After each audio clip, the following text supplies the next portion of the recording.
పనుల్లోనే నిమగ్నం అవ్వాలన్న ఆలోచనతోటి ఈనాడు ఎలాంటి విమర్శలకు ఎలాంటి వివాదాలకు తావివ్వకుండా ఈరోజు తెలంగాణ ప్రజల యొక్క తెలంగాణ తల్లి అవతరణ ఉత్సవాన్ని ఒక పండుగ కార్యక్రమంగా మన రాష్ట్ర ప్రభుత్వం కొనసాగిస్తున్నది. ఇంతకుముందు మిత్రులు ఉప ముఖ్యమంత్రి బట్టి విక్రమార్క గారు ప్రభుత్వం యొక్క సంక్షేమ పథకాలు, ప్రభుత్వం యొక్క అభివృద్ధి విధానాలను సవివరంగా మీకు వివరించడం జరిగింది. ఈ అంశాలకు సంబంధించి సంక్షోభం నుంచి సంక్షేమం వైపు, అవినీతి నుంచి అభివృద్ధి పదం వైపు, ఈ తెలంగాణని విధ్వంసం నుంచి పునర్నిర్మాణం వైపు ఏ విధంగా ముందుకు తీసుకువెళ్లాలనుకుంటున్నామో మొదటి సంవత్సరం పూర్తి చేసుకున్న సందర్భంలో భవిష్యత్ కార్యాచరణను రాబోయే రోజుల్లో శాసనసభలో విధి విధానాలను ప్రకటించడమే కాకుండా వీటి పట్ల చర్చ చేపట్టి తెలంగాణను అభివృద్ధి పదం వైపు నడిపించే బాధ్యత ఈరోజు మన ప్రభుత్వం తీసుకుంటుంది.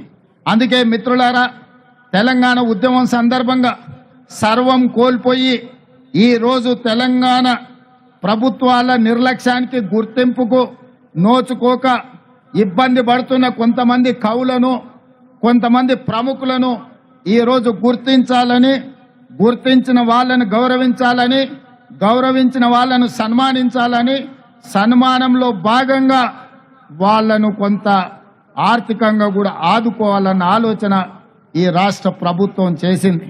అందుకే మీడియా మిత్రుల వేలాది మంది తెలంగాణ బిడ్డల సమక్షంలో ఈ తెలంగాణ కోసం సర్వం ఒడ్డి సర్వం కోల్పోయిన గొప్ప కవులు, కళాకారులు, ఉద్యమ బాటన లక్షలాది మంది విద్యార్థి నిరుద్యోగ యువకులను ఉద్యమ బాట పట్టించిన ఈ కవులను, కళాకారులను సన్మానించుకోవాలన్న ఆలోచనతో వారిని గుర్తించే ప్రయత్నం చేసింది. అందులో గూడ అంజయ్య తెలంగాణ ఉద్యమం సందర్భంగా అయ్యోనివా ఓరి రాజుగానే, అయ్యోనివా అనే పాట, లేదా ఓరి రాజుగా అనే పాట, ఇలాంటి గొప్ప గొప్ప పాటల ద్వారా తెలంగాణ ఉద్యమాన్ని ముందుకు నడిపించిన గూడె అంజయ్యను తెలంగాణ రాష్ట్ర ప్రభుత్వం గుర్తించాలన్న ఆలోచన చేసింది.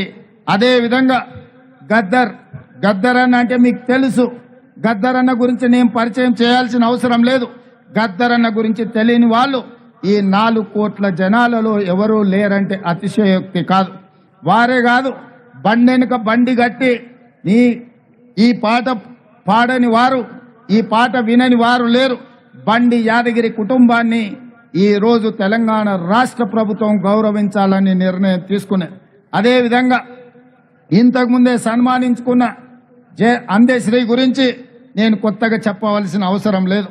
అదేవిధంగా గోరెటి వెంకన్న, అదేవిధంగా సుద్దాల అశోక్ తేజ, అదేవిధంగా జయరాజ్, అదేవిధంగా పాశం యాదగిరి, అదేవిధంగా ఎక్క యాదగిరిరావు గారు ఈరోజు మనం నివాళులు అర్పించే అమరవీరుల స్తూపాన్ని ఎక్క యాదగిరిరావు గారే తీర్చిదిద్దిండ్రు.